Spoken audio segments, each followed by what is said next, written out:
Hello, I'm Dee, also known as So Blessed. Welcome to my vlog. I have some very important information to share with you, so I'm hoping that the world will see this, and if I can just help one person, that will be a blessing. What I want to share with you tonight is how to effectively report an emergency. I'm a 911 operator, have been for 18 years, so this is my disclaimer. Although I'm not an official expert of 911 or emergency management, I do have 18 years of experience. So, also, I'm not being endorsed by, or nor am I endorsing my agency or employer. So now that the disclaimer is out of the way, let's get started. So here are my 7 best tips for reporting emergencies. First of all, you should know what is an emergency. An emergency is an incident that is in progress or just occurred. It is life-threatening or potentially life-threatening. Something like a robbery, a burglary, a domestic, a fight, anything like that. If someone has gotten sick or fallen ill, those types of calls are emergencies. What's not an emergency? My neighbor's dog is barking, my neighbor's music is too loud, someone has parked their vehicle in my parking space, someone is parked in the handicapped parking spot and they don't have a handicap sticker. Those type of calls are not emergencies, unless there is a life-threatening situation or potentially life-threatening situation involved. Like someone is in my parking space and I'm about to set it off up in here if the police doesn't show up. That would be an emergency. So that's number 1. What is an emergency? Number 2, location, location, location. I cannot stress that enough. Know the location of the incident that's occurring or the address where the incident is occurring. This is very, very important. You'd be surprised at so many people involved in emergency situations and they have no idea where they are. You should know the city you're in, the address, or at least the main street, the street that you're on, and a cross street. Let me explain what a cross street is. It may seem obvious, but many people have no idea what a cross street is. A cross street is the nearest street to the corner of where the incident is occurring, or the intersection where the incident is occurring, or the nearest street that's perpendicular to where the incident is occurring. Sometimes you will ask the caller the cross street, and the caller will say, "We don't have a cross street. I don't have a cross street." Well, you have to have a cross street. Unless you're John Travolta or Oprah and you get helicoptered into your home. Otherwise, you have a cross street. You turn off of some road onto your street. That's a cross street. Number 3, as succinctly as possible, try to explain what the problem is.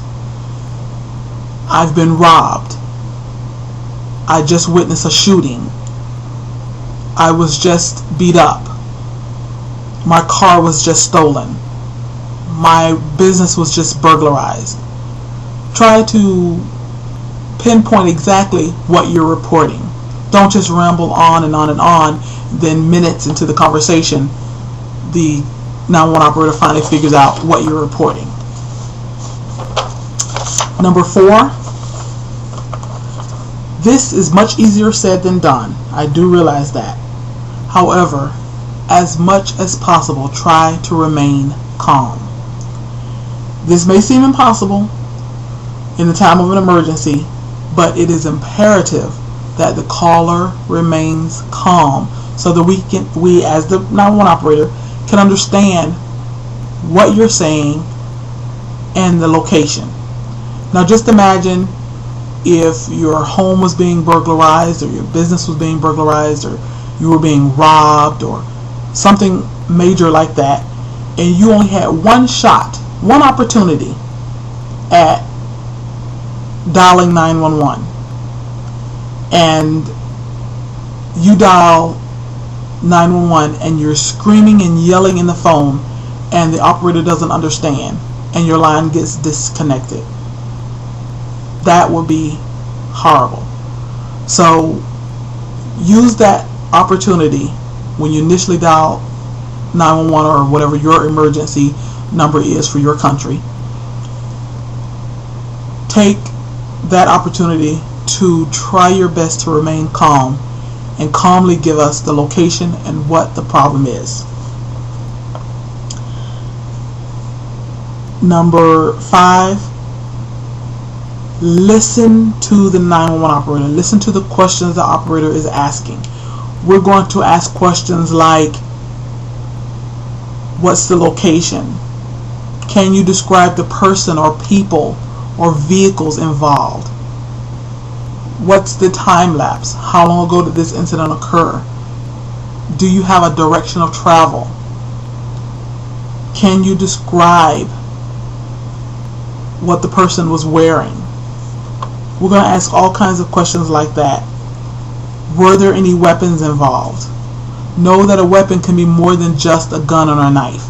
A weapon can be, it could be a bat, it could be a broken bottle, it could be mace, taser, anything that is an object that could be used to threaten, injure, or hurt someone. That could be considered a weapon. So just know we're going to ask those type questions, and try your best to remain calm and answer those questions to the best of your ability. Number 6, remember that those questions that the 911 operator asks you, they may seem irrelevant, and some of them may seem downright stupid.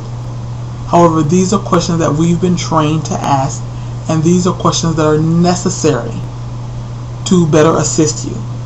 So just try your best to answer the questions. Try not to be rude or mean or angry. Sometimes that may be very hard in emergency situations. And sometimes you may be very, very frustrated with the 911 operator, and I do understand that.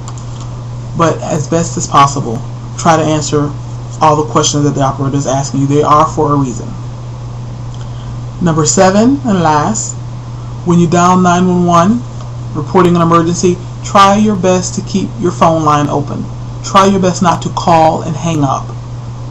If you keep your phone line open, you have a much better chance of being found than calling and hanging up, especially on a cell phone. If you got to call 911 and hide the phone, that's an option, but try your best to keep the phone line open. That phone line could be your lifeline. So those are my 7 tips. I would recommend, because like I said, you should be using 911 only for an emergency, and if you're not quite sure your situation is an emergency, I would say err on the side of caution and go ahead and use 911. But if you know your incident is not an emergency, I would say it's really good to keep your agency, your law enforcement agency's non-emergency number in your speed dial or on your cell phone, or taped to the side of your refrigerator if you have young kids. So those are my tips. I hope this helps someone. If you've ever had to dial 911 and you had a good experience or a bad experience, I would love to hear from you. Send me a video or a message. If you have any questions, I can entertain any questions. Can't say that I can answer them all, but I will entertain them. So these are my tips. I hope I help someone. And you be safe and be blessed, because I am so blessed.